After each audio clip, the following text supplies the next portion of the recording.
The TVWAN News is proudly brought to you by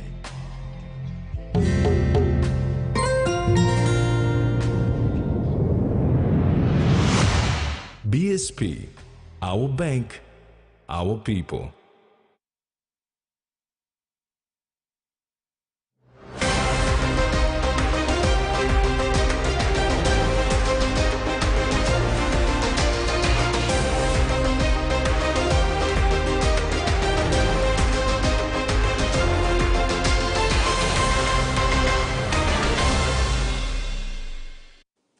Hello and thanks for joining us. This is TVWAN News.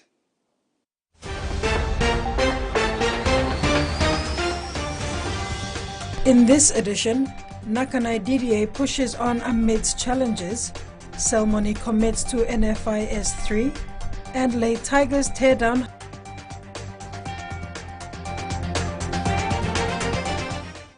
The National Fisheries Authority has announced that its monitoring, control and surveillance capabilities have been enhanced in Rabaul Harbour with the installation of a new CCTV live streaming tool. Pardon me. Rabaul is now the busiest transshipment hub in the Pacific region, and the NFA is engaging such surveillance tools to ensure the safety of fishing vessels using the port. Last week, the National Fisheries Authority Monitoring, Control and Surveillance Unit installed a new first-of-its-kind CCTV live streaming tool in the Communication and Surveillance Control Center of the Rabaul office. Rabaul is now the busiest transshipment hub in the Pacific region, and the NFA is looking to engage the most robust and modern surveillance tools to ensure the continuity and safety of fishing vessels using the port. We are launching the vessel tracking system CCTV. This is the live feed. So when we monitor the vessels that track on the fishery information platform and coming in, we are monitoring the position of GPS on the map. But as soon as it hits the 3 nautical mile buffer within the port vicinity, then the system automatically switches to the live system. And from the live system, you can actually zoom in, monitor, and see all the activity of the fishing, carrier boat, and also the platform also provides the security and management of the whole total port area control. The 24-hour live streaming capability will allow for fishing vessels to be monitored and surveilled in real time while anchored in Simpson Harbour.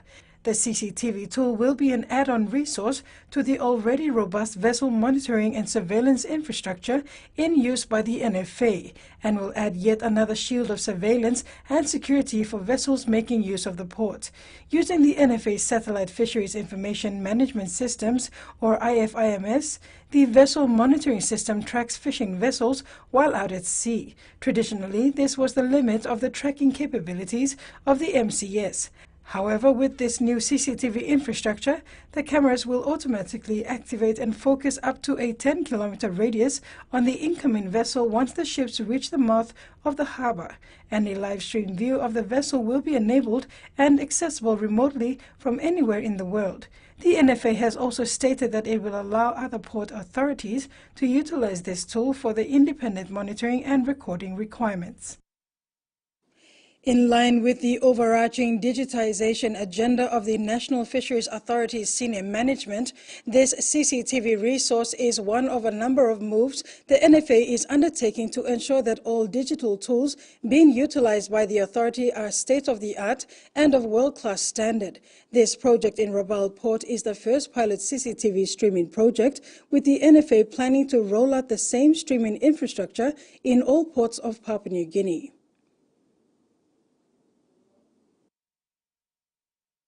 This is the first establishment in Port of Rabaul. It's a major transshipment hub and it's a pilot project. And the next we are looking at rolling out to Lay to look at all the ports that ship vessels coming in to do the landing. And then the next major area that we're looking at is the monitoring of all the long line that's going into Milne Bay. So that is one of the next port that we focus to roll from Rabaul to Lay. And Lay, we focused into Milne Bay for the long line, all monitoring of long line vessels operating in Milne Bay waters. On Saturday, officers of the Nakanai District Development Authority presented a tractor to Mosa LLG to be used for grass cutting along the roadside from Nahavio to the Hoskins Airport. In addition, the DDA presented project funding to the Silanga and Tamba Catholic Church in central Nakanai LLG to complete its church buildings. The DDA also inspected the site for a new rural police station. Over the weekend, a team from the Nakanai District Development Authority took significant steps towards the district's development by presenting a tractor to Mosa LLG, which will be used for grass cutting along the roadside from Nahavio to the Hoskins Airport. This move will not only contribute to cleanliness, but also ensure safety for motorists and pedestrians. Church, as far as government concerned, and one stakeholder long alivi minsan lo sit down blo yumi well-being blo communities na families inside long district na province blo yumi church got big role lo play yumi sabe olsem group la sit down em church sa sol kan kamapim olsem na sa morning time mi present im check mi like to kosem brother John wanted team blo you em big look sabe long on sa ting you plak and work him lo place blo yumi block long tamba so mi got big mamas lo makim member na board lo give him this check.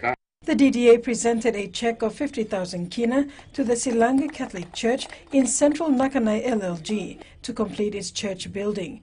100,000 kina was also presented to the Tamba Catholic Church, one of the first Catholic churches to be built when oil palm block holders came to Tamba more than 50 years ago.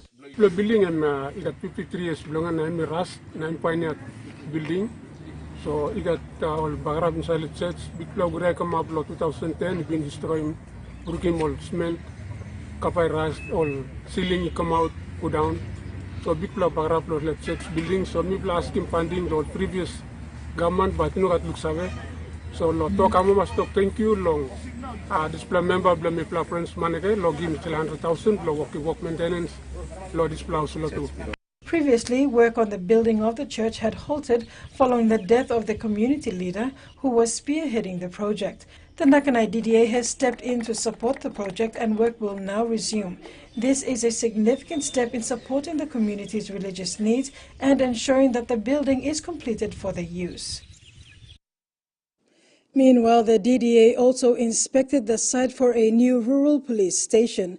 According to District CEO Wilfred Augustine, the contract for the new police station will be awarded next week as part of the district's measures in dealing with law and order issues. So we are trying to build a new Salilubu Highway Patrol police station. It's about 200,000 captured in the budget. We will award the contract by next week or so. So by me looking work by start. This is now temporary office build staff here. We're going to relocate to the back, so I'm allowing the space here. Nupla police station. Highway Patrol police station. So the whole idea is the police station by Staff Harelo Road because we are planning to build a checkpoint. And that will be a permanent checkpoint. New Britain Highway is reality. It is here to stay. And our people's safety is very important. The traveling public between East New Britain and West New Britain. The Nakanai district in the West New Britain province was established on August 13, 2022 and is currently in its 6th month of operation. The district management team recently held its first quarterly review meeting to discuss the challenges it is facing. Nakanai district was established on August 13, 2022 and is now in its 6th month of operation. The district management team recently conducted its first quarterly review meeting to discuss challenges. Despite not having any funding or office space, the team of only 5 officers, including CEO Wilfred Augustine, have been serving 4 LLGs with a population of over 200,000 people. The meeting held on Friday at Kadima Guest House at Mosa LLG was attended by all 4 LLGs. The LLGs presented their reports on their achievements and challenges since August 2022. During the meeting, CEO Augustine gave a brief summary of the reports presented by the LLGs. Main common challenges that we see in the LLGs is the late opening of accounts is one. late release of funding. Those are traditional issues or challenges that have been ongoing for so many years. Also, we have non-conducive environment in the LLGs, especially like a good office building, constant or reliable power source, power supply, communication, and all those other things which are internal administratively. We can manage that. Looking at that, we have come up with our plan for the next 5 years, and we're looking at our. We have four strategic outcomes, and one of them, or the second one, our priority is effective LLG operations, and that is we plan to build new office complexes for the 4 LLGs. Despite the lack of resources, Nakanai District is making progress in improving the lives of its people. The district management team is committed to serving the community, and their efforts are evident in the projects they have undertaken so far. Though the lack of funding and office space presents challenges, the team of officers is determined to work hard and deliver results. You're watching TV1 News. Stay tuned for more when we return.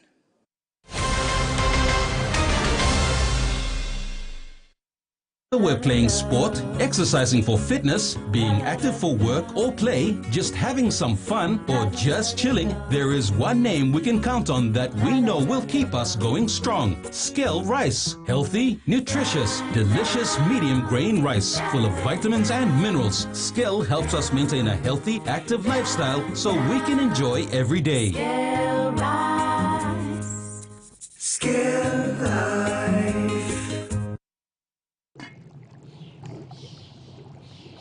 Hiya, Mama. You eat them, but me add him special flavor. Put in more flavor, put in more taste. Magic kakaro, get up and big smile on face. Time for kim chicken, a great fumu too. Sip, sip, the mumu, yes, magic on you. Maggi, the taste PNG loves. Open it.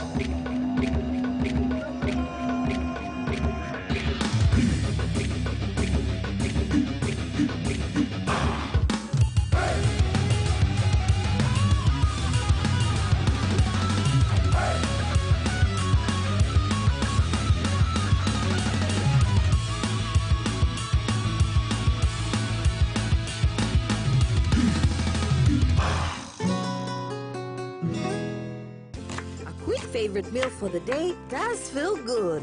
Snacks noodles is my choice for a simple meal. It is easy to prepare and fast to cook, and with a touch of flavor and ingredients, quality noodles that can be cooked and enjoyed in many different ways. You see, my whole family loves it. It's made here in PNG and comes in different pack sizes. Snacks noodles, tastier but you like it more. He says the best Hunters players come from his region. So does she. But there's one thing that brings everyone together. SB Laga, Bunyamyumi.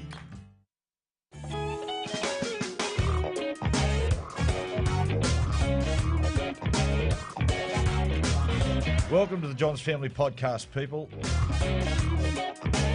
Sort of. What are you laughing at? I just thought of something.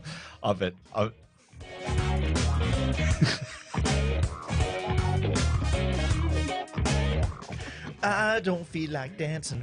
On that note, guys, have a good week. We'll speak to you next month. Oh, wow! It went like a rocket. He is going to go for goal, and he scores it as well. That's the game.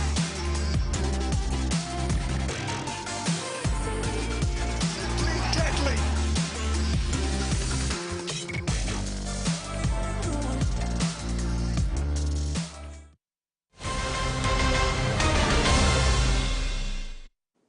Welcome back. The announcement that Papua LNG has reached the front-end engineering and design phase bodes well for PNG's economic prospects. According to the Pacific Economic and Market Insight Report, the 35.2 billion kina Papua LNG project is expected to complete the FEED phase in Q4 2023 or Q1 2024 by when the final investment decision is expected. BSP Group Chief Executive Officer Mark Robinson said the project represents a significant investment in PNG and will serve as a catalyst for further economic growth.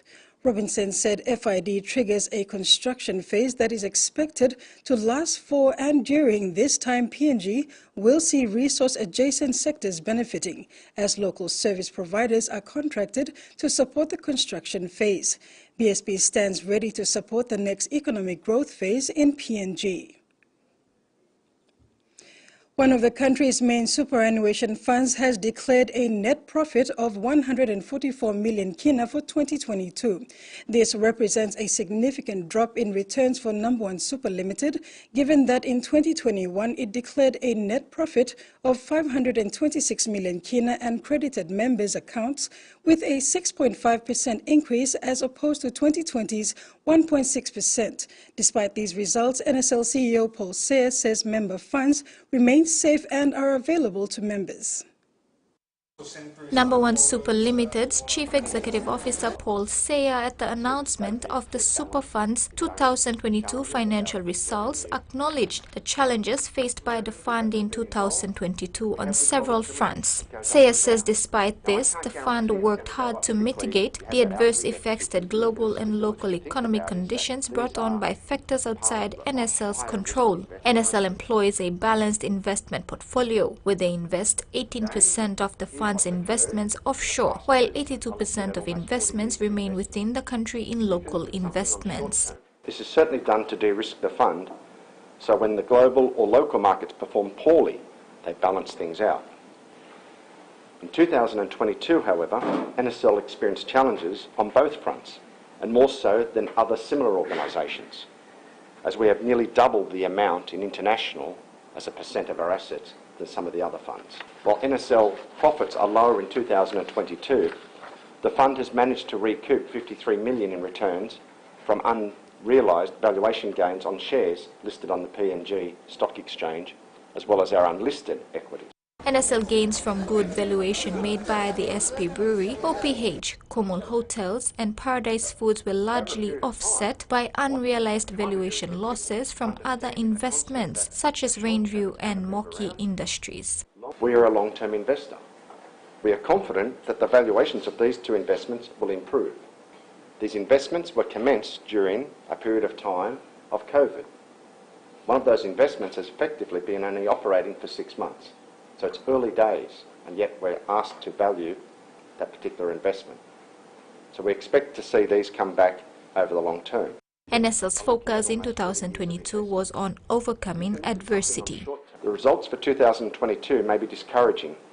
However, we want to remind and assure our members that the funds are safe with us and are available to members.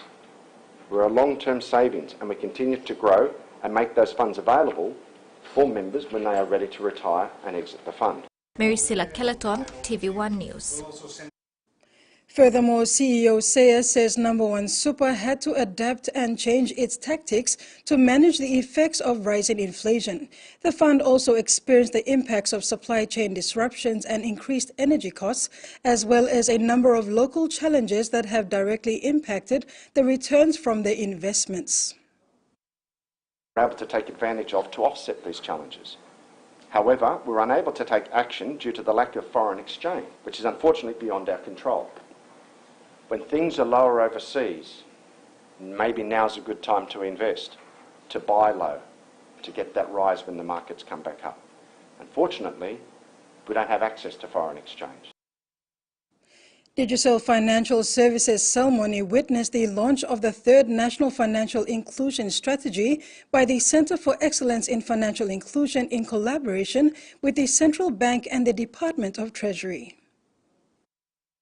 The launch of the third National Financial Inclusion Strategy 2023 to 2027 was made on the 25th of April at the Hilton Hotel, Port Moresby, in the presence of Bank of Papua New Guinea Acting Governor and SEFI Chairperson Elizabeth Genia and Ivan Pomaliu, Chief Secretary representing the Minister for Treasury Ian Lynn Stuckey. Also present were senior members and staff of SEFI, representatives of stakeholders from both the private and government sector, and heads of financial institutions, including Digicel's Chief Executive Officer Colin Stone, who is the board director of DFSL's Cell Money.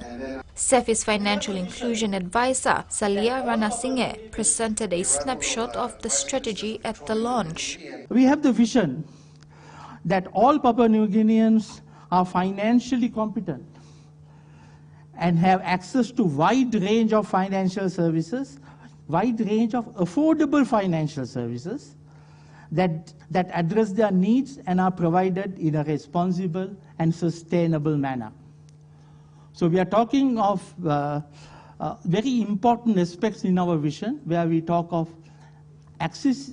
It's not only accessible, the services have to be delivered in a responsible and a sustainable manner as well. The event also commemorated the signing of the institutional commitment of measurable inclusion targets, I Commit. Cell Money pledged their commitment by signing the I Commit, where Digicel CEO Colin Stone said being a part of the NFIS Tree 2023 to 2027 and witnessing various stakeholders and FSPs come together is a shared passion of Digicel.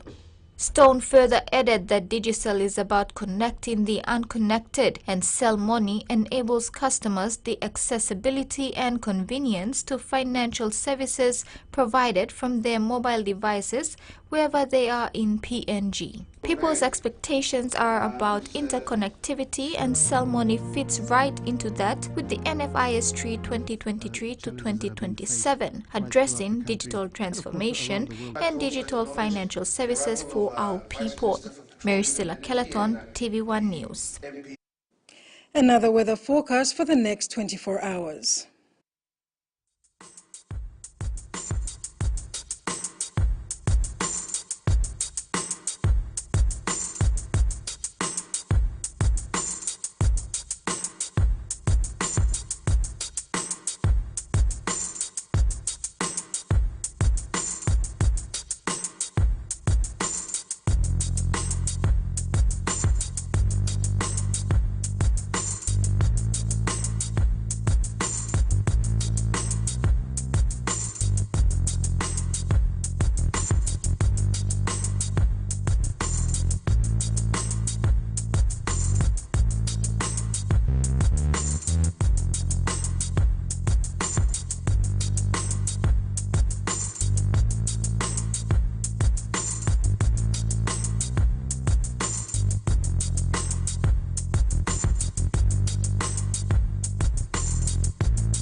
And that ends the news segment. Sports is next. Stay with us.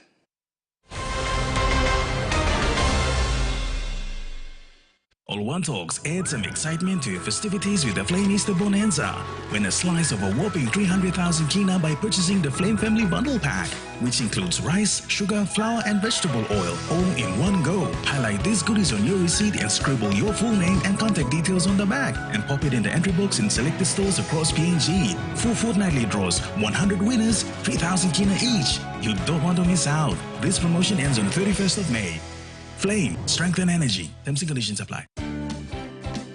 I wash my hands after I use the toilet. I wash my hands after I touch the animal. I also wash my hands after I cough. I wash my hands before every meal. I wash my hands after I sneeze. Hand washing reduces the spread of germs and diseases. Wash your hands after going to the toilet. Together, let's make hand washing a habit. Clean hands, good health. Yay! Tired of sniffing, sneezing, and congestion? Stop popping pills that don't help. Get essential vitamins found in nature through these supplements that are formulated to reduce the symptoms of common colds and flu. Boost your body's immunity with these supplements that provide a protective shield against nasal congestion, sneezing, mild bronchial cough, and sore throats. Walk into a city pharmacy and pick up a bottle of Nature's Way Garlic Plus C and Horseradish or the sugar-free Cenovus Sugarless Vitamin C tablets and say goodbye to sickness. Available at a city pharmacy near you.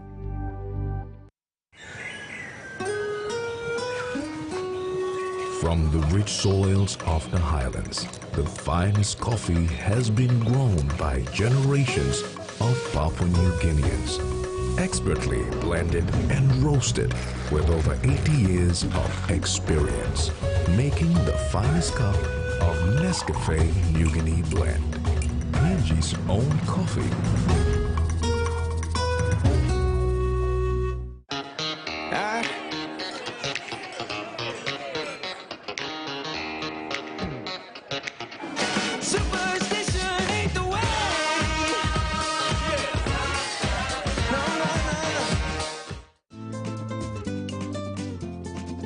It's a very different story already here in Madrid.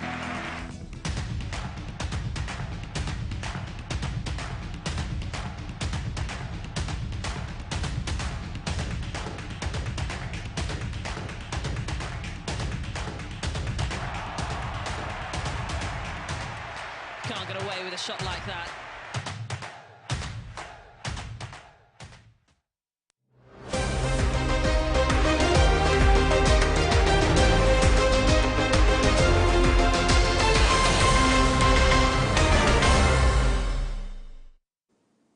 Welcome back. The Lay Snacks Tigers have beaten the Wampna Mount Hagen Eagles 32 points to 2 on home soil. The visitors managed a penalty goal, their only point for the entire 80 minutes. In round 3 of the 2023 Digicel ExxonMobil Cup in Lay, Tigers cemented their reputation, scoring their first try 2 minutes into the match through second rower Nikki Aure. A missed conversion left the points at 4-0 until a penalty kick by the Wampna Mount Hagen Eagles 2 minutes later closed the gap by 2 points. Sensing a weakness in the away team, the Lay outfit pummeled the defense until their efforts paid off with 5'8" Mark Tony breaking through 6 minutes into the match. Halfback Simon Arana successfully converted the try for a scoreline of 10-2.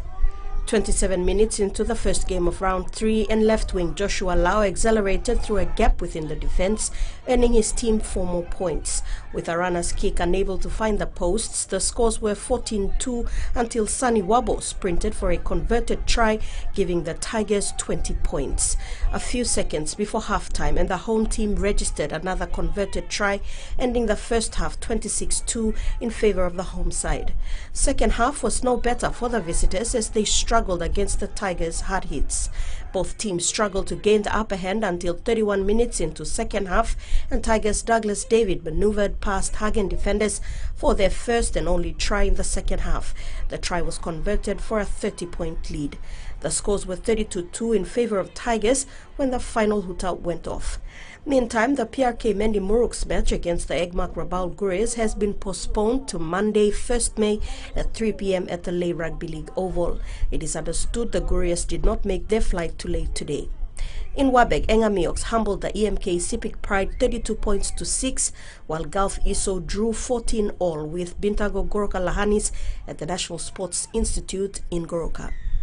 Salome Vincent, TVWAN Sports. The Bank of Papua New Guinea takes out Internal Revenue Commission in the Public Servant Netball Competition Division 1 Grand Final on Saturday. The entertaining final match saw IRC leading the race early in the first half before a determined BPNG team came from behind and snatched the victory 17-14 goals. Bank of Papua New Guinea beat Internal Revenue Commission 17 goals to 14 in Saturday's Division 1 finals of the Public Servants Netball competition at the Sir John Guy Stadium Indoor Complex. IRC was leading 9-7 thanks to goal shooter Jennifer Rigolo and goal attack Ruby Kisapai.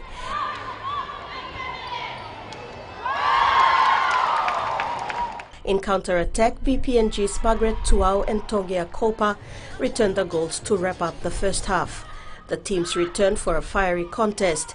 They exchanged goal for goal, but BPNG dominated the court for the remainder of the match. BPNG proved too good for the composed IRC team, coming out on top with 17-14 at full time. Coach Albertine Kabaru's talks paid off. And our long term is to ensure that BPNG has a structure. When we get out there in the PSNA or PCNC, we are known to have a structure. We are known for a certain play. Bank of PNG had bowed out in the 2022 Grand Final against PNG Sports Foundation. The defeat has driven them to victory in this year's tournament. Having won the Division 1 title, they are eligible for the Premier Division in the next Public Servants Netball competition. Meanwhile, in Division 2 Grand Final, CDI defeated Forestry 18-15. It was a close game, yet too far for the Forestry side, who have been aiming to make Division 1. Salome Vincent, TV1 Sports. And that ends the news tonight. Thank you for your company. Bye for now.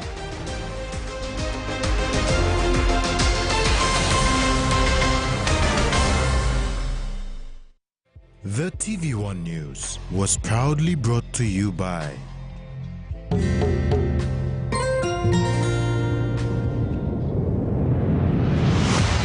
BSP, our bank, our people.